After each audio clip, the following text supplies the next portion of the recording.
بسم اللہ الرحمن الرحیم نحمده ونصلی علی رسولہ الکریم اما بعد۔ محترم بزرگوں اور دوستوں، امید کرتا ہوں اللہ تبارک و تعالیٰ کی ذات سے، اللہ تبارک و تعالیٰ کے فضل و کرم سے سبھی احباب خیر و عافیت سے ہوں گے،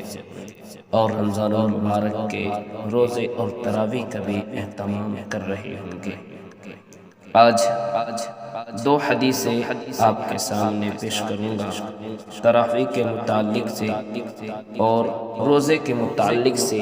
کہ ہم لوگ روزہ اور تراویح کا اہتمام کرتے ہیں، اس کے بدلے میں، اس کے عوض میں ہمیں کیا ملنے والی ہے۔ تو بخاری شریف کی ایک روایت ہے جس کو حضرت ابو ہریرہ رضی اللہ تعالی عنہ بیان کرتے ہیں کہ آقائے نامدار تاجدار بطحا جناب محمد رسول اللہ عربی صلی اللہ علیہ وسلم نے ارشاد فرمایا کہ جو شخص رمضان المبارک کی رات میں اللہ تبارک و تعالی کے وعدوں پر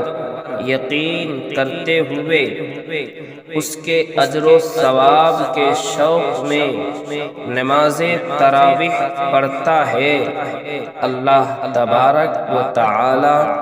اس کے پچھلے سب گناہ کو معاف فرما دیتے ہیں۔ اللہ اکبر۔ ہمیں نماز تراویح پڑھتے ہیں، اللہ تبارک و تعالی اس کے بدلے میں، اس کے عوض میں ہمارے سارے گناہوں کو معاف فرما دیتے ہیں۔ یہ ہے تراویح پڑھنے کا اجر و ثواب۔ ایک مسئلہ روزے کا، جو روزہ رکھتے ہیں اللہ تبارک و تعالی اس کے بدلے میں بھی، اس کے عوض میں بھی ہمارے سارے گناہوں کو معاف فرما دیتے ہیں۔ اور حدیث کے اندر آتا ہے، یہ قرآن کریم ہم جو تراویح میں سنتے ہیں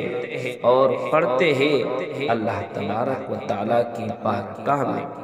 اللہ تبارک و تعالیٰ کی بارگاہ میں پڑھنے والوں کے لیے، سننے والوں کے لیے کل قیامت کے دن اللہ تبارک و تعالیٰ سے ہمارے لیے سفارش بن کر وکالت کریں گے، ہماری بخشش کی، مغفرت کی اللہ تبارک و تعالیٰ سے سفارش کریں گے۔ یہ روزے جو ہم رکھتے ہیں، یہ روزہ بھی کل قیامت کے دن اللہ تبارک و تعالیٰ کی بارگاہ میں ہمارے لیے سفارش اور وکیل بن کر ہماری مغفرت کا اور بخشش کی درخواست کریں گے، ریکویسٹ کریں گے۔ حدیث کے اندر آتا ہے اللہ تبارک و تعالیٰ اس کی سفارش کو، روزے کی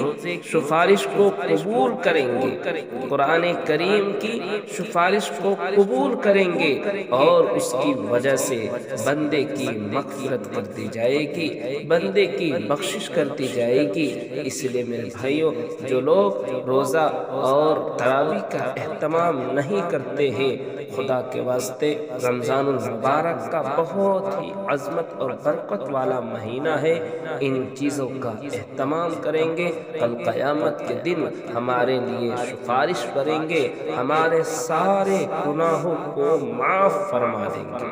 امید کرتا ہوں اللہ تبارک و تعالیٰ کی ذات سے ان باتوں پر ہمیں عمل کرنے کی توفیق عطا فرمائے۔